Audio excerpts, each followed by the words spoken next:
I'm here to tell you that I am totally 100% on it, and it is going to be okay, and we are going to get through this. That's what the Prime Minister told us. But with the economy stuttering and mayhem in Moscow, after 8 months of Rishi Sunak's time in office, is that really true?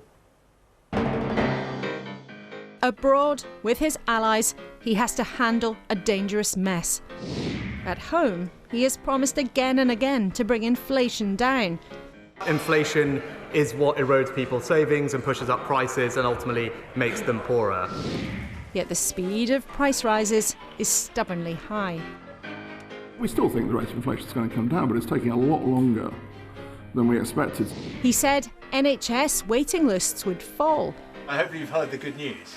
But the number of people stuck waiting for treatment is at an all-time high. There's over 7 million patients on the waiting list at the moment, and that's only expected to grow because of our workforce crisis. And he said that he would stop political chaos. This government will have integrity, professionalism, and accountability at every level. But controversy has never been far from his door, whether he likes it or not. And the Prime Minister even dodged a vote on Boris Johnson's conduct. So our big question this morning, how is Rishi Sunak faring in number 10? We sat down in the number 10 garden to talk about the rebellion in Russia, more staff for the NHS, and how on earth thousands of families are going to pay their mortgages in the months to come. What is the alternative? Labour's Lisa Nandy will join us from Salford. To make sense of what's going on in Russia, no one better than Steve Rosenberg, the BBC's editor there.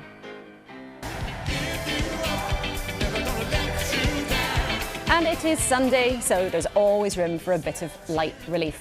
We'll talk to the reluctant star of this year's Glastonbury, Rick Astley, on whether he's become cool at last.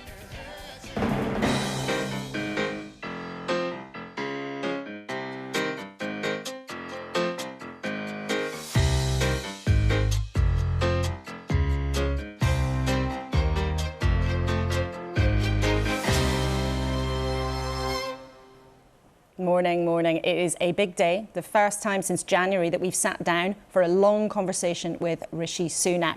He was keen to talk about his plan for staff in the NHS. We were keen to put your big questions on the economy. But the last 24 hours have reminded everyone that we live in an unpredictable world. Here are the pictures of Yevgeny Prigozhin, whose attempted coup seems to have failed in Russia. We'll talk about that in a second, but with me at the table to talk it through, Marina Litvinenko, whose husband Alexander, a Russian dissident, died after a poisoning thought to be approved by Putin, Ben Elton, the comedian and author, and Luke Tryl, pollster, with his finger on public opinion. Welcome to you all. The front pages of the newspapers, no surprise, are all trying to work out what's next in Russia. The Mirror says Putin has been pushed to the brink. The Sunday Telegraph says Wagner mutineers have turned back after striking a deal with Putin. And the Sunday Times says that Putin has been humiliated by this mutiny. Marina, you know brutally what the Putin regime was capable of course, with your husband losing his life. When you saw what looked like a coup yesterday coming to him, what did you think? First of all, I talked to a lot of people here in UK who've been, in one way, excited.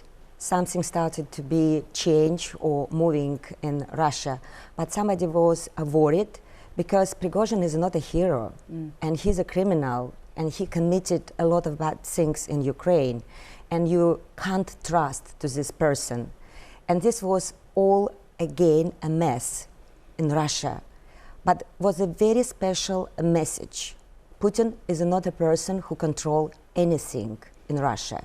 And this image of a president who make all these brutal things, it means, but he only just for frightening people, but not controlling this. So it shows his authority is not what you might sometimes believe it to be. I mean, Ben, I know you watch politics closely. What went through your mind when you saw it?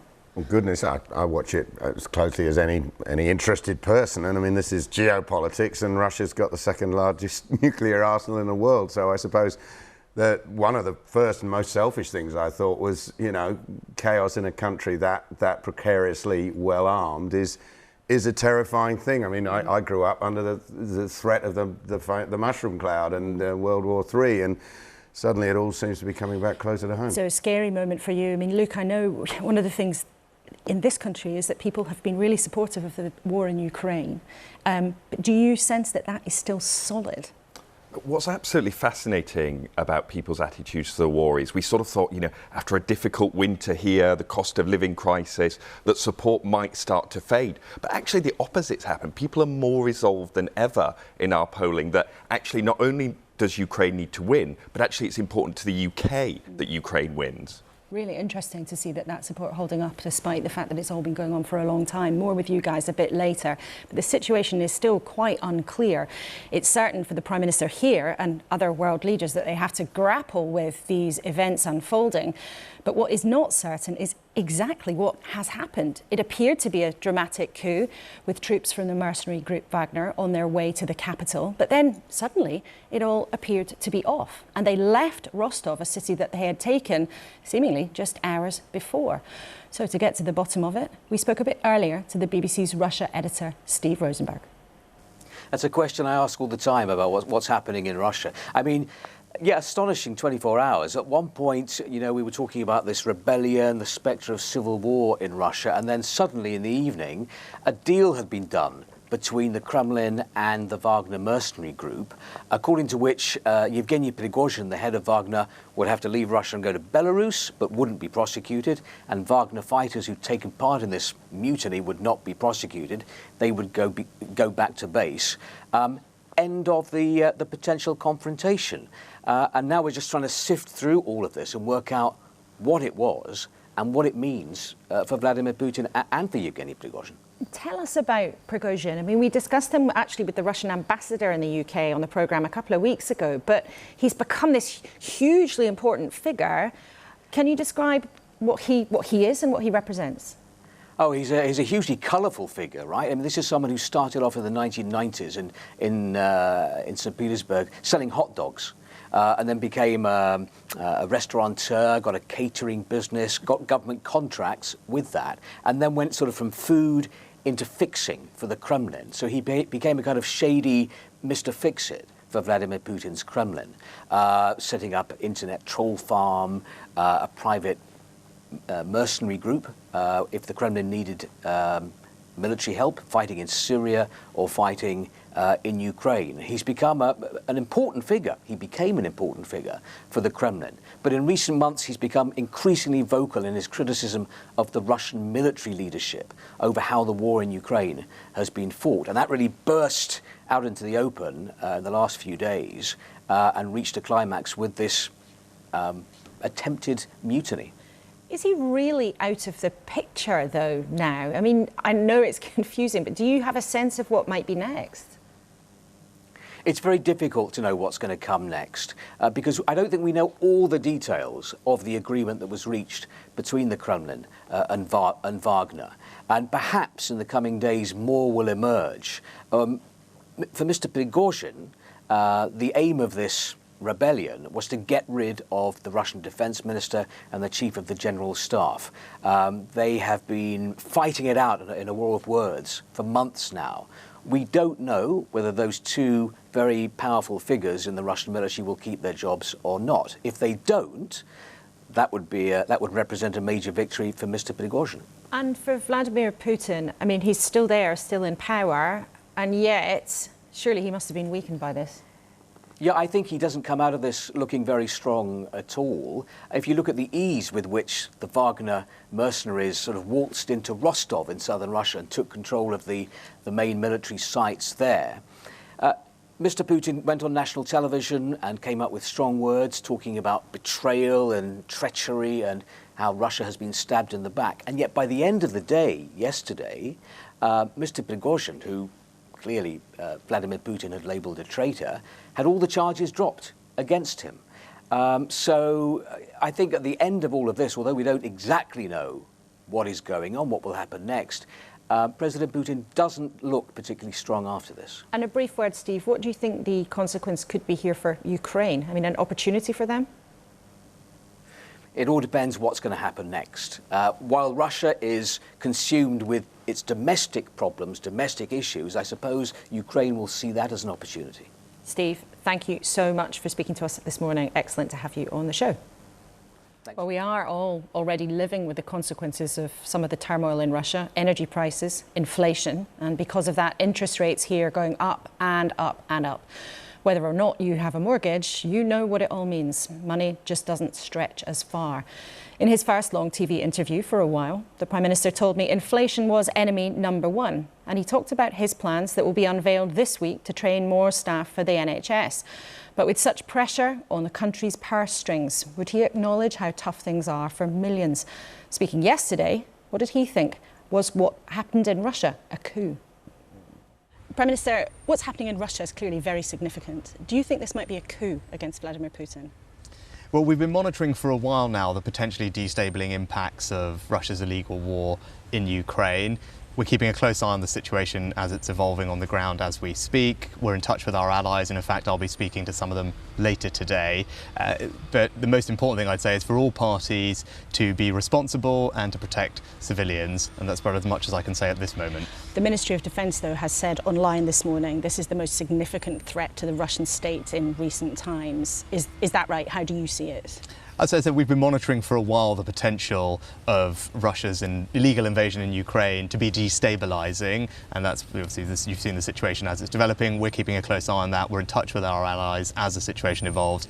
I'll be speaking to some of them later today, and the most important thing is for all parties to behave responsibly and to protect civilian lives. When people look at this, I mean, is it good news or bad news that Vladimir Putin's being challenged? Again, it's an evolving situation. And I think the right thing at this juncture is for us to make sure that we're on top of it, that we're in touch with our allies, which we are, and I'll be speaking to them later today, and that we call on all parties to exercise responsibility and to protect civilian lives. I think that's the most important thing for us in the UK to be doing at this juncture. Have you heard from President Zelensky about what's going on yet? As I said, I'm in touch with our allies. I'll be speaking to some of them later today, as you would expect us to be coordinated on a situation like this, but it is evolving as we speak. And just last question, if there are British citizens remaining in Moscow or in Russia, for example, we know a lot of people obviously have left, but do you have advice for British citizens in Russia at the moment while this is going on? We've had long-standing travel advice against travel to Russia. That's on the Foreign Office website. People should regularly check that, but it has been we've had long-standing advice advising against travel to Russia for all the obvious reasons, but people should keep checking the Foreign Office website for updates. Okay. Now this week, you will, after a long time, publish your plans for staffing in the NHS over the long term, the workforce plan as it's described. Now we've seen a draft of that plan that says essentially that you need to double the number of training places for doctors and nurses. Is that what you're going to do? Well, at the beginning of the year, I set out 5 priorities for the country. One of them was to cut waiting lists, and that's why shortly after becoming Prime Minister, we injected more money into the NHS, record funding, in fact, to help the NHS do that. But I also want to make sure that the NHS is modernised and it's fit for the future, and that's why we're going to do things differently. And this week, we're going to do something that no government has ever done. It's going to be one of the most significant announcements in the history of the NHS, and that is to make sure that it has a long-term workforce plan so that we can hire the doctors, nurses and GPs that we need, not just today, but for years into the future, to provide the care that we all need. So what does that mean? And if I'm a normal patient, what difference will it make and when? So what it will represent is the largest expansion in training and workforce in the NHS's history, but it's also going to draw on the latest innovations and techniques to streamline the process from classroom to clinic, because it's right that healthcare adapts and evolve as our needs change, and it will be supporting the NHS. This is the NHS's plan, and it's right that we back them to do it, and it will mean people can have confidence that the doctors and nurses and GPs that we all need will be there, and that we can reduce our reliance on foreign-trained healthcare professionals. I think that's something everyone wants to see. For the first time, this plan shows how we can do that. But when will ordinary patients see a difference? Because, it takes 7 years to train a doctor, yeah. 3 years to train a nurse. So again, if I'm an ordinary patient, when will I see a difference? Well, so I think we should separate into the short term and the long term. I'm a Prime Minister that wants to make a difference today, and that's why cutting waiting lists is one of my 5 priorities, and people can already see that difference. Last year, we practically eliminated the the number of people waiting 2 years for treatment. Recently, we've virtually eliminated the number of people waiting 1.5 years. If you look at ambulance response times, A&E waiting times, they've improved considerably from Christmas when they were particularly challenging. But you're right, it's also we take the long-term decisions for the years into the future. You say that what you're doing on waiting lists is already working. In actual fact, the overall number of people waiting is the highest that it has ever been. Targets on routine waiting lists have been missed. Targets on cancer care have been missed. You can pick some selective statistics, but overall, the experience that people are having on waiting lists is dreadful in many cases. It's because we've had a pandemic, Laura, and the backlog that ensued was always going to take some time to work through. I was many clear waiting about lists that. were going in the wrong direction well before the pandemic. I've been here for just over 6 months, and in that time, we've practically eliminated, as I said, last year, the number of people waiting 2 years for treatment. We've just recently practically eliminated the number of people waiting 1.5 years, and you've seen an enormous improvement in A&E and ambulance waiting times in January, since they were particularly bad. Yes, that's right, and it will take time for the overall waiting list to come down, because as we've recovered from COVID and people have come back, it was always going to take time. But what I can tell you is that because of our record investment today, because of the plans that we've got in place, we are seeing that waiting lists are coming down for individual people. Forgive me. Well, hang on, this is really important. And I've always said the overall waiting list was not going to come down until next year. That was always the case. But between now and then, we can start to eliminate the number of people waiting a very long time. And then we are making progress on that. But it sounds a little bit like you're wanting us to believe in some kind of parallel universe. So you say again and again, we are cutting waiting lists, except you've just then admitted that the overall waiting list isn't coming down. Isn't it important actually to say and to admit that overall waiting lists remain an enormous problem, and people's experience doesn't match up with you saying repeatedly that waiting lists are coming down, because they're not in many cases? That's literally what I said in January, Laura. When I gave my speech about the 5 priorities, cutting waiting lists is rightly on there because it is a priority for the country, because the waiting lists are too high, people are waiting too long. That's why it's one of my 5 priorities. And I was very clear then about what our timetable was to improve things. And we're delivering against that timetable. And I said very transparently and clearly then in January that the overall waiting list itself was not expected to start coming down until next year. But that doesn't take away from the fact that right now, the NHS, as a result of our investment and the plans that we've put in place, is treating more people than it has ever done. And so it just will take us a little bit of time to work through the backlog that built up during COVID. I think people can see that. But look, if you asked again about specifics, people were waiting completely unacceptably an hour and a half for ambulances over the winter. And that has come down to around half an hour. We're close to 75% of people being seen within 4 hours at A&E. Again, that was not happening in the winter. So there has been progress. So there has been progress, but I've always said that these things are not going to happen overnight. They will take time, but I want people to know that this is really important, because we've spent now a lot of time talking about the short term. What we're going to do this week is something about the long term, and governments should make the right long-term decisions for the country. It has never been done before. People have always said the NHS needs a long-term plan, so we hire more doctors, more nurses, more GPs, and yes, I'm not going to, as you say, like it takes 5, 10, 15 years for these things to come through. That doesn't mean it's the wrong thing for me to do, because I'm focused on doing the right long-term things for the country. And you've made that clear, but in the context of setting out a big, bold, long-term plan, why should anybody have faith that it will work when right now you can't even reach agreements with junior doctors or nurses to keep them in work? And we know so many staff are leaving the NHS, so why can we believe that your workforce plan actually will make the right kind of difference? Well, first of all, it's not my plan, it's the NHS's plan. So it's the NHS's long-term workforce plan that I'm pleased the government will be fully supporting and backing. So that's the first thing to say. Now, you talked about pay settlements. I'm really pleased that we've been able to reach agreement with over half a dozen health unions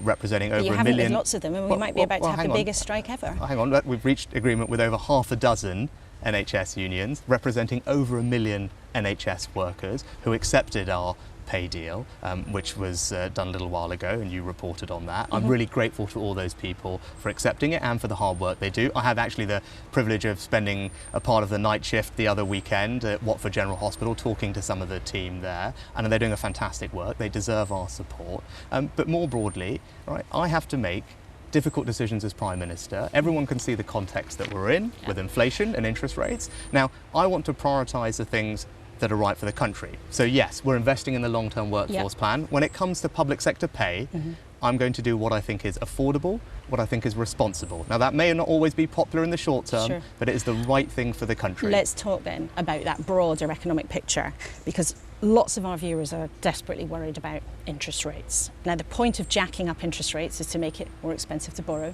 and therefore that means that people will have less money to spend. And it means that people watching this right now are going to hurt. They're going to have less cash to go around. Do you admit that it will be painful for many, many people? Of course I know that it's a challenging time, and that's why 2 years ago I started talking about the danger of inflation.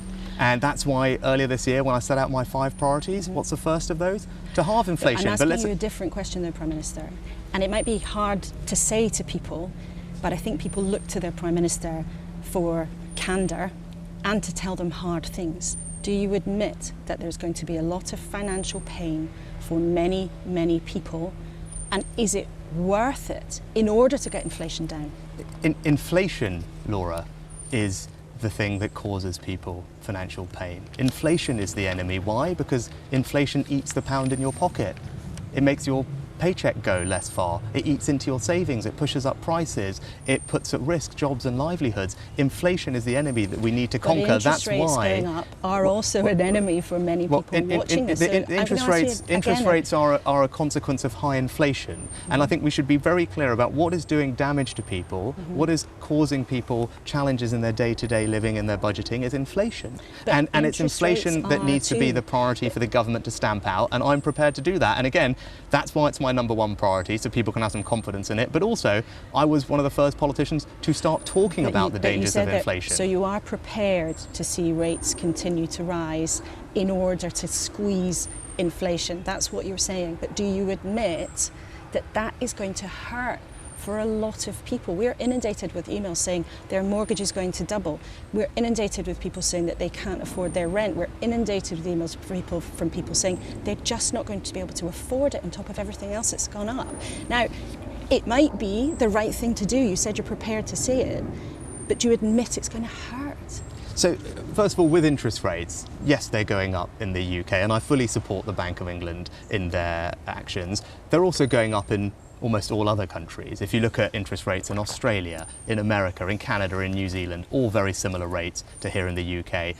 Rates in Europe at the highest they've been for 20 years. So we're not alone in facing this challenge. Central banks across the world are taking very similar action. But do you think that's a comfort for people? But let me talk. That sounds a bit like you're no, but I'm putting it in script. context. But I'm putting it in context. It's important, actually. You talked about me as Prime Minister. Part of my job is to explain to people what is happening with the economy, the context that we're in. It's right for people to know that's the global macroeconomic context. But let's go to the individual person. What are we doing to help? Because of course, when someone sees their mortgage rate go up, that is going to have an impact on their family finances. Of course it is. And that's why we're putting support in place to help people. Just this week, the Chancellor sat down with the banks to put in place a series of measures that people can draw on. Now, we have the welfare system. There's a support for mortgage interest scheme for people who are particularly vulnerable. But for others, they can now talk to their bank. They can request an extension to their mortgage or a switch to an interest-only mortgage. None of that will have an impact on their credit rating, and it will save them potentially hundreds of pounds a month on their mortgage payments. Rates have already been going up. Core inflation is not coming down. And the wealthy who've already paid their houses off are going to see interest rates go up on their savings pot. And ordinary families who think they've done the right thing, they've saved, they've managed to get onto the property ladder, they're the people that are going to suffer here. Isn't there an alternative, or is it your belief that there is no alternative to this? No, there isn't an alternative to stamping out inflation, and that does require... Is there an alternative to putting up interest rates? That is one component of what we need to do to tackle inflation. That's what the Bank of England's responsibility is. And it's right that you asked me. My responsibility is also there, and that's to manage the government's borrowing responsibly. Because if I make the wrong decisions, if we end up borrowing too much money, and we talked about public sector pay earlier being a good example of that, if I make the wrong decisions, borrow too much money, that will put further fuel on the fire of the inflation challenge and will just mean inflation is going to be here for longer, be worse, and interest rates will be higher for longer. Now, so that's my responsibility to get right, is government borrowing. And that's why I have to take what are difficult and oftentimes not popular decisions, but they're the right long-term decisions for the country. I'm not going to shy away from that. I spent all of last summer talking about this. I talked about it as Chancellor, and as Prime Minister, I'm going to do the things that will ultimately benefit country and all the families that you talked about in the long term. Because there is no point, Laura, in me doing something that sounds popular and nice today. For example, on public sector pay, I would be giving with one hand and we would just be taking with the other through higher inflation and interest rates. That's not the right type of leadership that the country needs, and that's not what I'm going to do. But this week you've told people that it's going to be okay. Do you understand why people looking at their mortgage bills, looking at their shopping bill, worrying about keeping a roof over their heads, are going to listen to you and think, it's not going to be okay for me? Doesn't it sound to many people, or might it risk sounding like you're in some kind of parallel universe where the NHS is getting better and the economy is going to be okay? That's not the experience of millions of people right now. I've never said that it's not challenging. I've never said that this isn't going to be a difficult time to get through, but what I want to give people the reassurance and confidence is that we've got a plan, the plan will work, and we will get through this. That's exactly what people should be hearing from their Prime Minister and their government, particularly from me, given that this particular issue is one that I've talked about for a while. I've deliberately made it the first of my 5 priorities, so no one can say this is not something that I'm not aware of, not on top of, and people should have the reassurance that the plans that we've got are the right ones, because they will bring inflation down over time, and they will provide support for the people who most need it as we go through this difficult period. We've demonstrated that already. Windfall tax on energy companies, which has helped pay for around half of the typical family's energy bill. Support worth £1,500. That is the government stepping in to support people in that particular circumstance which it needed to. The Chancellor's announcements this week with the banks on providing support to people with mortgages, which they should look up, talk to their banks about, it will make a meaningful difference. Extending your mortgage term, switching to an interest-only mortgage, those types of things for a typical family with a typical mortgage have the potential to save them £100 to £200 a month. So there is support out there from people's banks if they know where to give it. I just want to ask you 2 final questions. Do you think the Governor of the Bank of England has done a good job? I think the Bank of England's track record, including the Governor's track record, over a long period of time has been that inflation has been managed appropriately, and people should have the confidence that inflation will fall back to target as it is. Not all of your colleagues think he's done a good job. I can tell you as Prime Minister, the Bank of England is doing the right thing. The Bank of England has my total support. Inflation is the enemy, for all the reasons that we've talked about. Inflation is what makes people poorer. That's why I prioritised tackling it as the #1 thing that I said in January. And now look, that means difficult things. I could sit here and tell you we could wish it all away, that there was some easy overnight fix. We didn't have to put up interest rates, unlike every other country. I could pay everybody exactly what they wanted. We could spend on everything that we wanted, borrow without abandon. I would not be being honest with the country if I said that. That's not leadership. Now, yes, are things challenging? Yes, does that mean I have to make some difficult decisions as Prime Minister? Of course it does. But those are the right decisions for the long-term benefit of our country. Look, I didn't get into this to do easy things. I didn't get in this for the short-term opinion polls and all the rest of it. I get that this is challenging and that's going to have an impact on me in the short term, but we've got to stick to the course, and I want people to be reassured that we've got to hold our nerve, stick to the plan, and we will get through this. And I just finally want to ask you about something else that relates directly to honesty and leadership. Now, a clear verdict was given by the House of Commons that your former boss, Boris Johnson, lied to Parliament. Now, you haven't given a view on whether or not you agree with that verdict. So do you agree with that verdict? You've just said that you want to be honest and you want to show leadership. So do you agree? Yes, I've already said, in fact, that I do fully support and respect not just the work of the committee, who I think did a very thorough job, but also the decision of the House. It's right that people... That's not my question. No, but hang on, let me finish, because I think this is important. I do think it's right that people, whatever their position, face responsibility and accountability for their actions. That has happened, and most importantly, Boris Johnson is no longer an MP. Now, you asked me about my view on this, right, and standing up for things, being honest. I was a person that, as Chancellor, resigned from Boris Johnson's government. That is you know this better than most because you follow politics for a long time. But you didn't bother to vote in the Commons. Well, I didn't because I was actually speaking and attending an event at a fantastic charity called Jewish Care, which does an extraordinary job looking after people around the country. And you could have gotten your prime ministerial car and gone back to the House of Commons and cast a or I vote. could have fulfilled my commitment to these people who are doing an extraordinary job and support their charity and their fundraising efforts, which I had committed to do. But Laura, your point is, do I have to demonstrate my integrity or my leadership? I did that when I resigned. I demonstrated that I was prepared to stand up for what I believe in. You know this, as I said, better than most. You followed politics for a very long time. It is not an easy or common thing for a chancellor to resign from government. I did because I disagreed with But let's take one thing, right? I'm telling you, this is really important. Your critics say, forgive me, this is important. Your critics have said, I'm not saying this, but your critics this week have said that it was weak for you not to go to back the report. What do you say to them? I'd point them to the example that I've just given you. Right? There was nothing weak about resigning from government when I disagree with the approach. That's principle.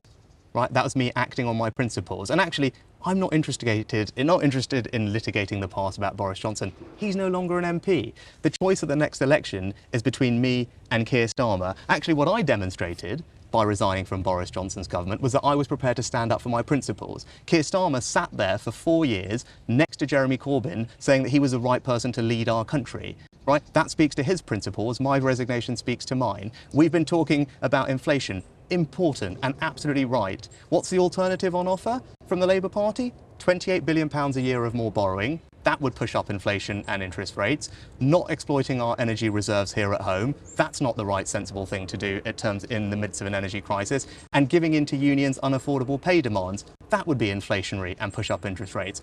That's the choice confronting people right now. It's not about the past, it's about the future and who is the right person to lead this country.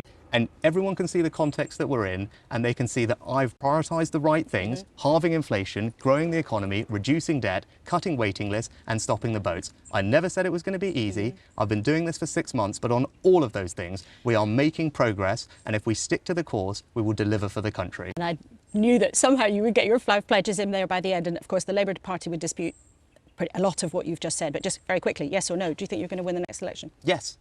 Because I'm going to deliver on the things that I say. And the Labour Party can dispute all they want. They want to borrow £28 billion a year. That's going to push up inflation and interest rates. They don't think that we should exploit our energy resources here at home in the midst of an energy crisis and we should put more power in the hands of dictators like Vladimir Putin. And they also are not prepared to stand up to unaffordable union pay demands. Those are all facts. All of those things would make the current economic situation worse. I also resigned from someone's government when I disagreed with their approach. Keir Starmer sat there next to Jeremy Corbyn for 4 years. Those are my principles, those are my values, and I, unlike anyone else, have actually set out 5 very clear things which rightly you can sit here and hold me account for, which is what exactly I wanted. Now, that is not something that every Prime Minister or every politician does, but I wanted to be very clear with the country about what I was going to deliver for them, and I'm highly confident that we will, and that I'm the right person to do it. OK, Prime Minister, the Labour Party would dispute what you just called facts, but we'll talk to them about those on another occasion. Thank you very much for speaking to us today and inviting us to the beautiful Downing Street Garden. Thanks for coming. Thank you for your time. Well, what did you think of that? You can email us as ever, Kuenssberg@bbc.co.uk, or use the hashtag #BBCLauraK. And before the summer holidays, we'll be talking to the Labour leader, Keir Starmer, on the show too. So if you want to be smart, get ahead, you can send us a question for him. Now, as we told the Prime Minister, we have been inundated with your emails, particularly last week about mortgages and rents. So we wanted to share some of them with you this morning. Tony from Oldham told us, my mortgage has gone up by £700. Any further increase and I will lose my house. I'm earning a good salary, but it's been swallowed. Naya's 22. She's been renting privately with her son, but the landlord's sold up, so she has to leave. She told us new private rent landlords are either openly discriminating against single mothers or demanding 12 months' rent in advance. She's worried she might be homeless. We also got this message from Joseph, who's 27, a newly qualified teacher from the southeast. Given the high cost of property, high interest rates and my low public sector wage, housing just seems unattainable for me. And finally, Ollie got in touch to say, my wife and I have 2 young children and we're having to move out of London and in with my parents. We have a combined income of more than £70,000, but we can't afford to live independently. Well, let's see what my team at the table have to say about that. Now, I have to say, Ben, you were looking distinctly unimpressed throughout that interview. Fair to say, I think you've never been a fan of the Conservatives, but what did you think of what Mr Sunak said? It's not so much depressed as sad. I mean, if anybody was still watching after that extraordinary Orwellian, meaningless, evasive word salad, I mean, everybody else wanted to believe, and I sort of believe maybe he's kind of a bit more decent. You know, and it turns out he's as much of a mendacious, narcissistic sociopath as his previous boss. I mean, this man literally, he seems to be making a principle of the fact that he resigned from a government that he'd served loyally and tried to keep propped up for numerous years. He's trying to boast about having worried about inflation while he was Chancellor of the Exchequer under Johnson. He seems to act as being born into Downing Street 6 months ago was a miracle birth. No, he was a part of a 13-year cycle which has got us to this point. He talks about other countries having the same problems. He doesn't admit what he well knows, which is that they're all doing better under them. The evasion, the constant repetition of a repaired street. I genuinely wanted to believe that maybe the Tories had made a reset, even though they had elected a man who had loyally served under Johnson, a man who made a mockery of a parliamentary democracy and clearly was venally motivated by self-interest. The fact that the Tories chose that easy option, for a man now to say, we don't take easy options, when they took the easy option, which was Johnson, because they thought it would keep them in power, and when they thought for a moment he wouldn't, they dumped him instantly. I mean, he's the Prime Minister. He owes us honesty, and we got nothing but mendacity, evasion, and vanity. Just dripping with vanity. Fair to say that you are not convinced, I think. I mean, Luke, you worked for the Conservatives, you understand the party, but now you spend your time dealing with public opinion. So, spending your life talking to voters about their experiences, what do you think most people will have made of what Rishi Sunak had to say there? Well, I think what you saw there actually was what the public most like and most dislike about Rishi Sunak. So when we do focus groups, one of the first things people will say about Rishi is, oh, he's really competent, isn't he? He's a smart guy. He clearly gets it. They think he's an improvement on his predecessors. And then they say, my worry is, does he get it? Does he really understand our lives, particularly during this moment when the economy is so difficult for so many people? And the other thing they'll often say is, you know, he's clearly good and, you know, he's clearly good in business, but in politics, is he strong enough? But do they why say doesn't that? he? No, they do. They say, why doesn't he stand up to Boris Johnson? I mean, he's been Chancellor for quite a long time. And is he clever? Well, he gets a lot of credit for furlough. Like, the furlough scheme comes up in focus groups even now. So people say, he saved my job during that. But they worry as Prime Minister. He's not telling them what he's going to do to make their lives better. It's interesting there, Ben was talking there about the script, the sort of repetition, and it was something I raised with him. You know, sometimes it sounds like a script. Are voters raising that with you? Do people notice when Mr Sunak goes to those lines? Yeah, that is the sort of thing which cuts through with the public, and it's even reached a stage in our most recent focus groups where people have started mocking the 5 pledges because they say, oh, I know what he's going to say, 1, 2, 3, 4, 5 this, whereas they really want to know, okay, you've got the pledges, what are you going to do about them? And I think he really, if he's going to turn things around, and turning things around will be hard, he's got to lean into what is your delivery plan, Prime Minister, rather than coming across as a commentator, which the public don't like. Do you think he should lean into the fact that he's been a part of the government for so many years? I mean, that's what rings with me, that they seem to, every time they reset, they kind of pretend that all the problems are new, that they're nothing to do with them, and yet he was a Chancellor. Well, I don't think he's got a choice but to do that. But if he wanted it to be a reset, he should have voted on Monday. And again, that's the kind of thing which for the report that said that Boris Johnson lied to the House. I'm going to come back to public opinion in a second. But Marina, you heard the Prime Minister there quite carefully talking about what was happening in Russia. And we spoke to him yesterday when things were very unclear. But what would you like Western leaders to do? Because you sometimes get the sense they're supporting as they can in Ukraine, but are sort of looking on horrified to Russia, but not really sure what to do. Yes, you're right. For 1.5 years almost, when we have a war in Ukraine, I can't see international leaders have a strong reaction. They want to help.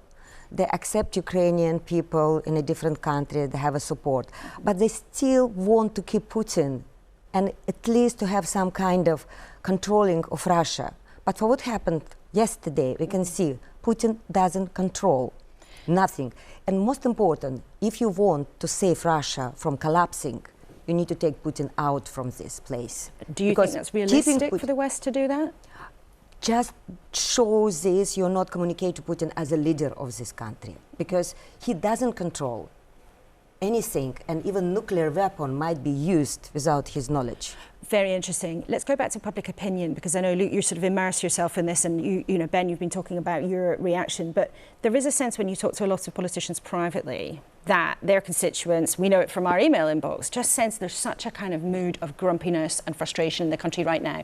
Luke, can you show us, you guys do this thing, a thing called a word cloud. If you're not familiar with it, you think of one word to best describe the state of Britain. I think we can show people some of your recent findings on this. Look at the words in there. Struggling, mess and broken is the biggest one. Yeah, and this is what we hear in every focus group we do, in every poll. When we ask about the country, the words that come out are overwhelmingly negative. People think Britain is too expensive and it's stopped working. In fact, I did a focus group last week, and at the end I asked everyone to go around and just describe how you're feeling about the UK and what the government's doing and about mortgages.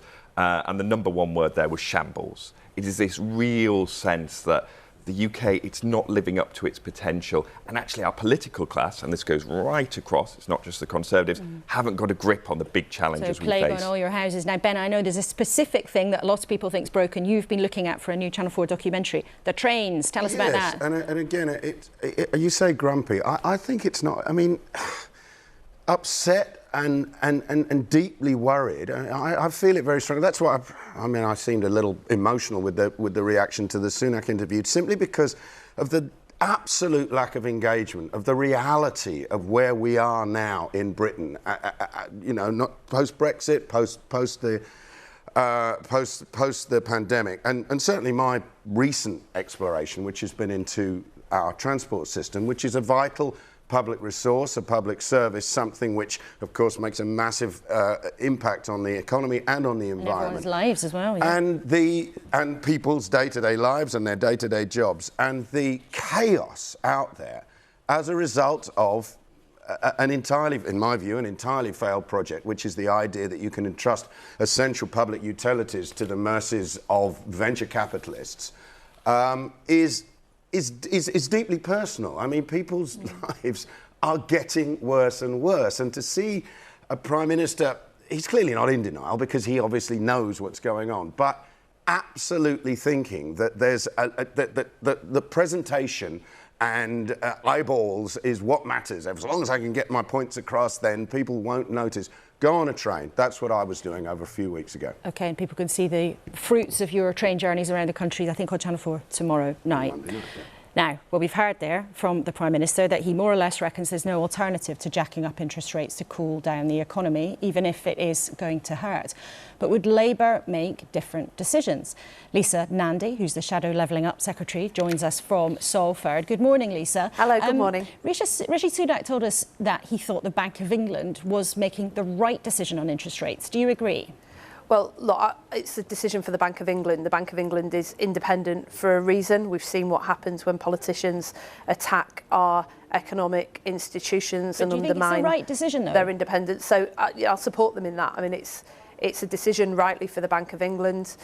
What we're calling for is the government to do more to protect people right now from the fallout of their economic decisions.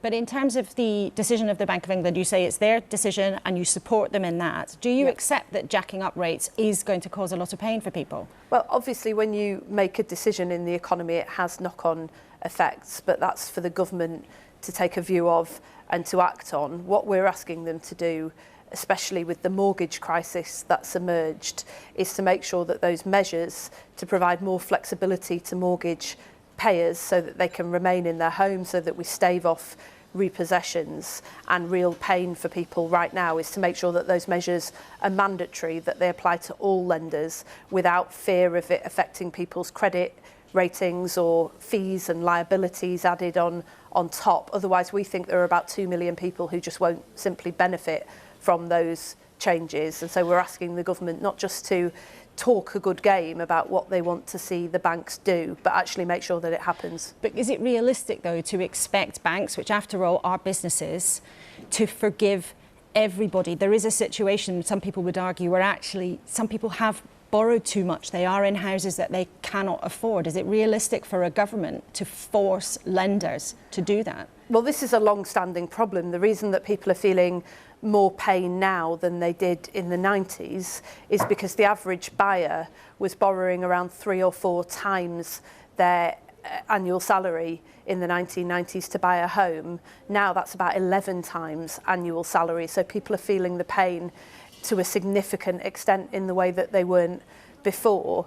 But the root cause of that is the failure to build enough homes in this country. We've had various schemes over the last few years that have helped with the fallout of that. The Help to Buy scheme, for example, which boosted demand but did nothing to boost supply. We've had this enormous shift over the last decade from bricks to benefits. Absurdly, we now spend 10 times more on housing benefit every year than we do on building affordable housing. That's why we say that as well as bringing in real concrete measures to help people right now, the government has got to change course and repair the damage of the last decade. But in terms of those concrete and why measures, we're going to Lisa, get Britain building. But in terms of those concrete measures, Lisa Nandy, you want the banks to have to follow mandatory proposals in order to help out people who are struggling. But the Lib Dems are actually calling for something additional to that. They're saying that there should be £300 grants for people who really just can't afford to keep paying, to keep a roof over their head. And as I understand it, Labour isn't supporting that. Why not? Well, there are a number of reasons we think that isn't a sensible proposal, in part because we agree with the government that it could fuel inflation, because it's untargeted and very expensive, and we saw what happened in September last year when the Conservative government decided to make a whole range of unfunded commitments that crashed the economy and left people paying the price, but also because Liberal Democrats haven't been able to explain how this would reach those most in need and not others. For example, second homeowners would be covered by their proposals, and they don't have any mechanism to prevent that from happening. We think a much more targeted form of support at those who most need it is far more sensible. But it makes much more sense for the economy and for those people as well. You know, there is already some support for people who are on benefits, who might be having struggle paying. But if you don't back the Lib Dem proposal, you agree with the government that the Bank of England is doing the right thing. Actually, apart from trying to force the banks to do a bit more, basically you're saying the same thing as the government, that interest rates are right to go up, people are going to suffer, but actually we can't really step in. No, I don't accept that at all. First of all, we got on the front foot and proposed that the government ought to be talking to the banks, as we've been doing. Rachel Reeves and I have been speaking to the banks since the week that Liz Truss and Kwasi Kwarteng crashed the economy, to see what more we can do together in order to stabilise the situation and get help to people. And we found the banks pretty receptive to doing that. We're asking the government to make sure that this applies to all banks and all lenders, not just some, by making those proposals mandatory. But most of all, Laura, the difference between us and the Tories is that we're saying that you've got to fix the underlying problems here. Well, let's talk about those underlying problems then. Which MP told their local paper a few years ago, "I believe it's wrong to consider greenbelt land for development"? Well, that is a selective quote from a letter that I wrote about a development in my constituency, which made clear that I support the house building programme that my council has pioneered. In fact, they're building more homes and more affordable homes than most places in the country.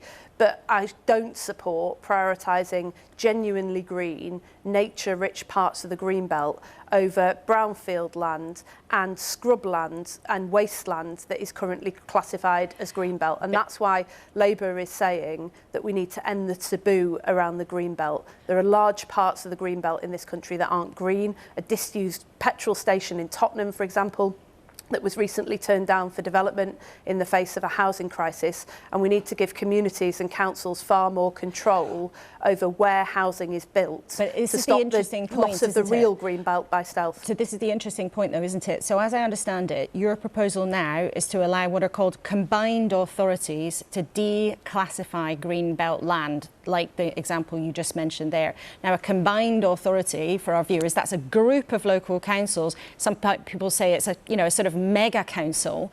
Would local people have a veto? Because you and I have talked lots of times on this programme about how much you want to give power away, but actually you're giving this decision to a mega group of councils. Would local people have a veto?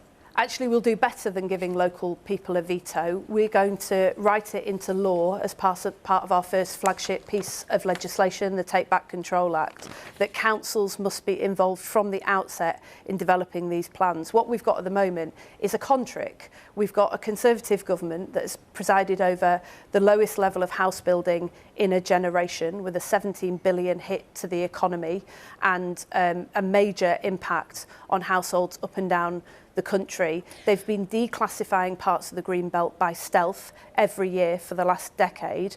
They are the nature-rich parts of the green belt that local people love and enjoy because they're more lucrative for developers, and people have been cut out of the conversation. But I want to be specific about this. Who will actually have the final say? Would it be the mega council group of combined authorities, or would it be people at a much smaller local level? Because a combined authority like Greater Manchester, that's huge. That's an area of millions of people. Well, I live in Greater Manchester, and the process that we follow here is that councils consult their own communities, and that plan is then developed by council leaders. So that's not a veto, a consultation. We all know that. With politicians consult, they talk to people about what they want to do, and then they hope that people agree. But that's different to a veto.